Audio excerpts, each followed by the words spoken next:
Willkommen zum mittlerweile 10. Making-of zu Queequeg und Hämmerhard Brawlout. Ja, es gab ja bisher schon Einblicke in die Sprachaufnahmen und in die Komposition der Filmmusik. Was jetzt natürlich noch fehlt, sind Soundeffekte.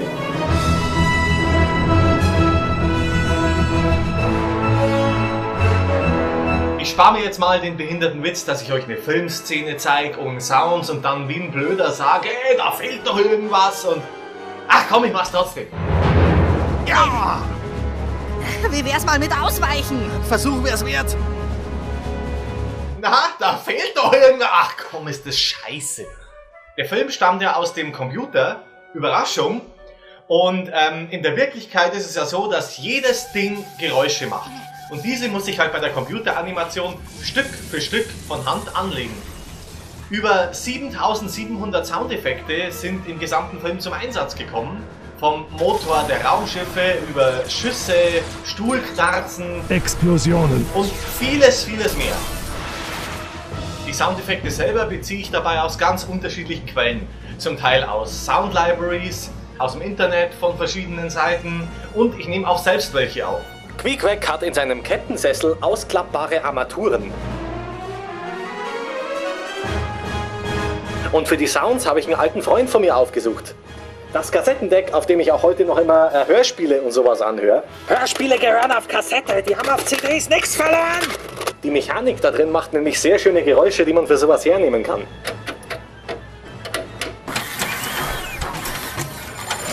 Auch der CD-Wechsler ist eine gute Quelle für Motorensounds.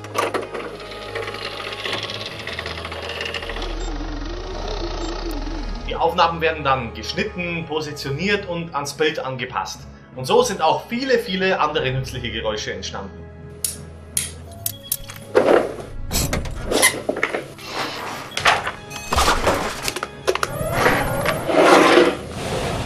Ich baue ja sehr gern so strange Sounds ein.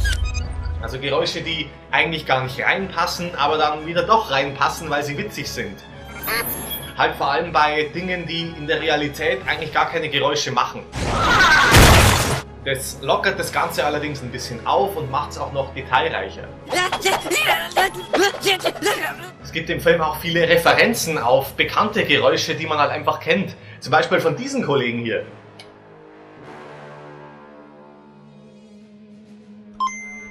Geil!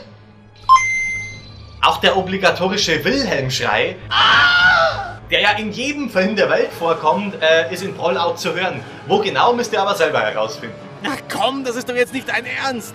Es sind auch wieder mysteriöse Sounds eingearbeitet. Im Making-of zum 3. Teaser habe ich euch ja von den unerklärlichen Unterwassergeräuschen erzählt, die ich da eingebaut habe. Und seit Jahrzehnten gibt es ja das sogenannte Brummton-Phänomen. Da gibt es verschiedenste Fälle von überall auf der Welt, dass in Dörfern oder Gemeinden so ein Brummen gehört wird, teilweise über Stunden, und auch professionelle Untersuchungen konnten keine Erklärung dafür finden. Und da gibt es halt verschiedene Theorien, dass das von Oberlandleitungen kommt oder geologische Ursachen hat oder eben außerirdische. Und es gibt auch Aufnahmen von diesen Brummtönen.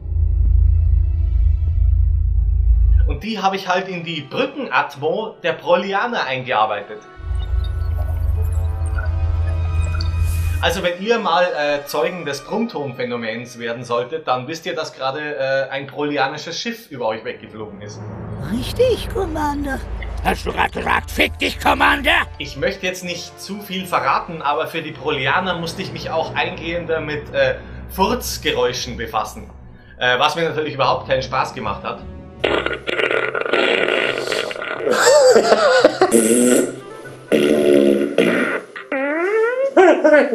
Und da ist mir was Interessantes aufgefallen. In die Atmo des Brawlianer-Schiffes wollte ich auch ganz dezent ein Furzgeräusch einarbeiten. Und beim Rumprobieren habe ich halt dann eine Furzaufnahme genommen und diese verlangsamt.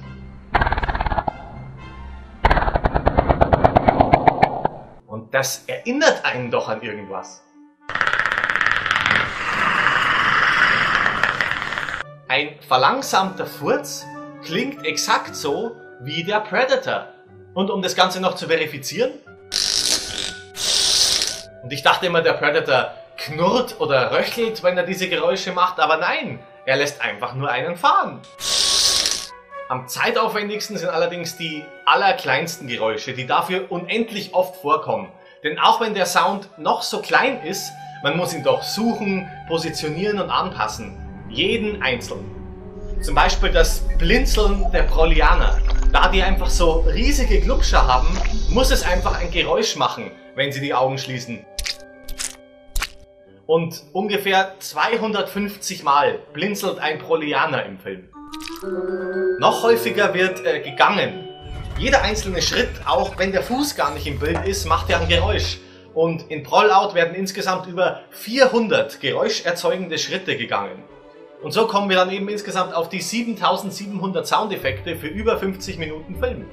Wunderbar, dann hast du ja jetzt genug Zeit, um den Kobold zu füttern. Es war auch wieder eine Menge Arbeit, aber das Nervigste ist da einfach, während ich zum Beispiel an den Animationen vom Film arbeite, kann ich nebenbei immer Hörbücher oder Hörspiele hören, das mache ich eigentlich immer.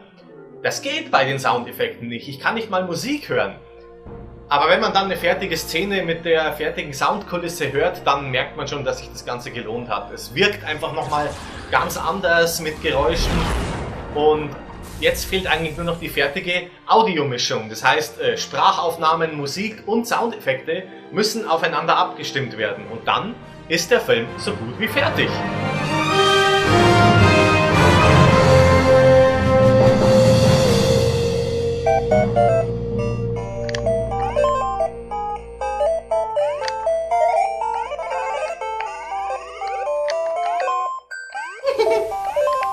Oh, da macht der Autofokus nicht mehr mit. Scheiße.